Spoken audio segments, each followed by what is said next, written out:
Hello and welcome to a brand new You Don't Know Sports podcast.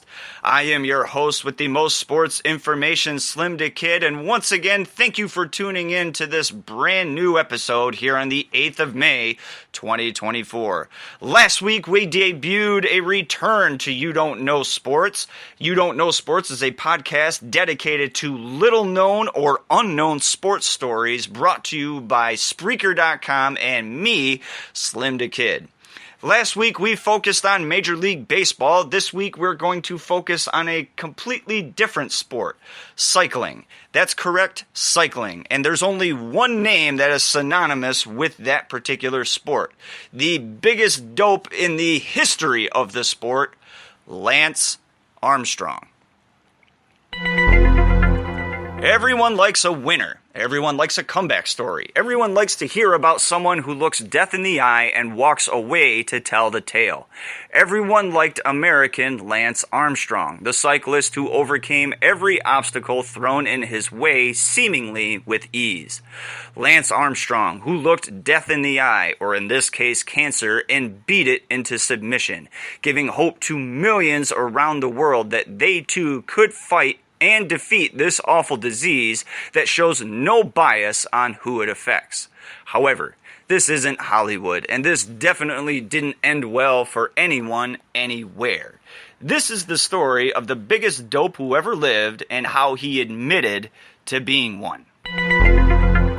Lance Armstrong, a former American road racing cyclist, helped elevate cycling to global popularity.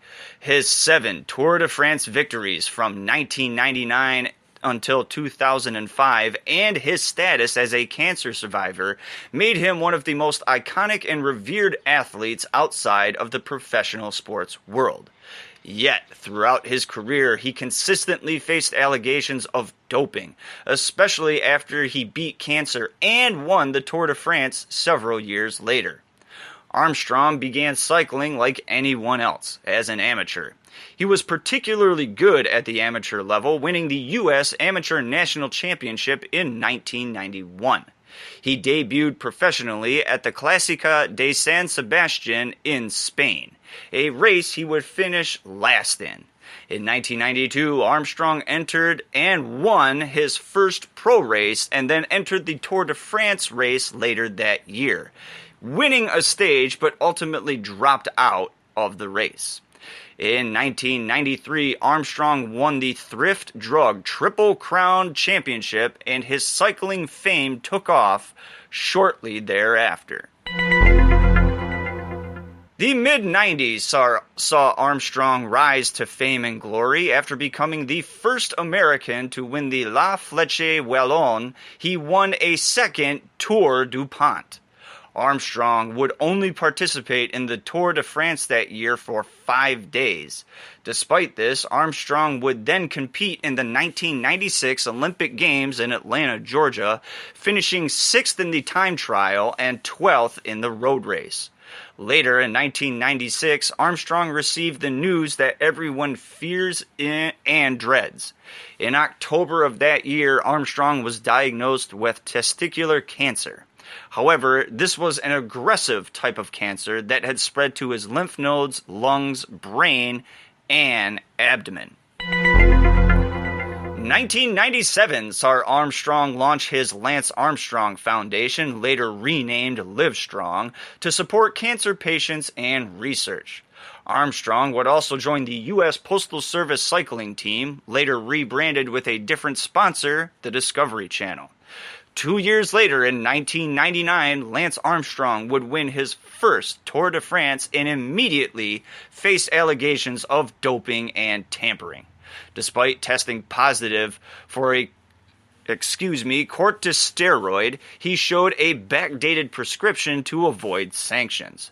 The curtain had been pulled back now on Armstrong, and 1999 would begin to expose him and his cheating scandal to the world.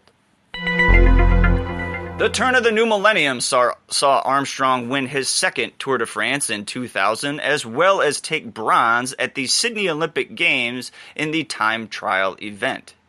German Jan Ullrich, a chief rival of Armstrong's, would win the gold in the road race and silver at the same Olympic Games.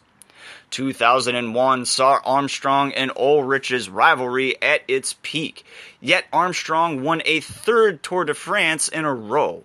Ullrich never defeated Armstrong in any stage of the Tour de France and has more second-place finishes than any other racer. 2002 sees Armstrong win a fourth consecutive Tour de France, and French authorities conclude a 2-year investigation into the U.S. Postal Service team. But the investigation finds no use of performance-enhancing drugs. 2003 and 2004 saw Armstrong win his fifth and sixth consecutive Tour de France, the sixth being a record-setting event. In 2005, at the age of 33, Armstrong would win his seventh and final Tour de France and announce his retirement from competitive racing. A French newspaper, L'Equipe, reports blood samples retested from a 1999 race show evidence of blood doping that year, but Armstrong again denies any wrongdoings. The stage was now set for the downfall of Lance Armstrong. In 2009, after making a return announcement to competitive cycling, Armstrong races in the Tour de France and finishes third, while also joining the Radio Shack cycling team. 2010 saw Armstrong start at the Tour Down Under and finish 25th out of 127 potential racers. At the Vuelta a America in Europe, he finishes in 7th place overall. After a crash in the Tour de California, he places 2nd, and in the Tour of Switzerland, he finishes 3rd, as well as in the Tour of Luxembourg.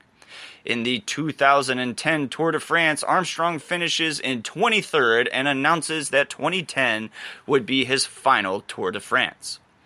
Team Radio Shack wins the team competition in 2010 thanks to the help of Lance Armstrong. That same year, American cyclist Floyd Landis, who was Armstrong's teammate for 2 years and won the 2006 Tour de France, admits he used performance-enhancing drugs. The shock announcement didn't end there.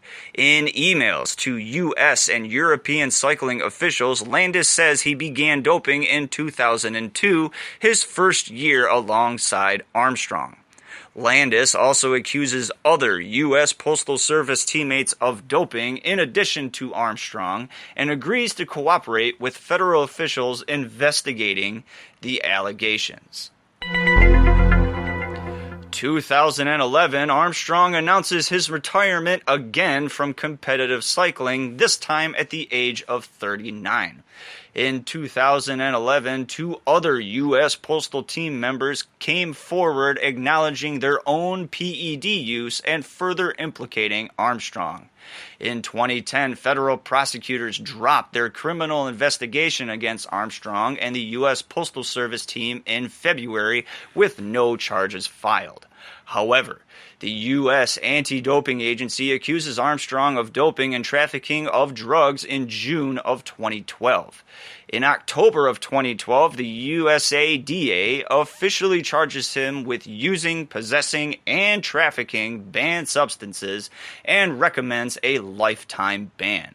Armstrong would choose not to appeal the findings and, as a result, is stripped of every achievement or victory starting from August 1998 onward, including his 7 consecutive Tour de France victories. Armstrong still denies any and all allegations of doping publicly at this point in time. In 2013, during an interview with Oprah Winfrey, Armstrong finally admits to the doping allegations, stating he used PEDs before every Tour de France from 1999 until 2005. With his credibility shot and the final confession finally coming forward, Armstrong faded away into obscurity, nothing more than a cheap parlor trick who thought the outcome justified the means. When in reality, all he did was feed false hope off of a lie to those who desperately needed a bit of good fortune. That is the conclusion of Dope, the Lance Armstrong Scandal, and that draws to a conclusion this week's You Don't Know Sports podcast. I am your host, SlimmDa KID, and I thank you for tuning into this podcast. Be sure to tune in next week for another brand new episode of You Don't Know Sports and a brand new episode of Round 2 Wrestling.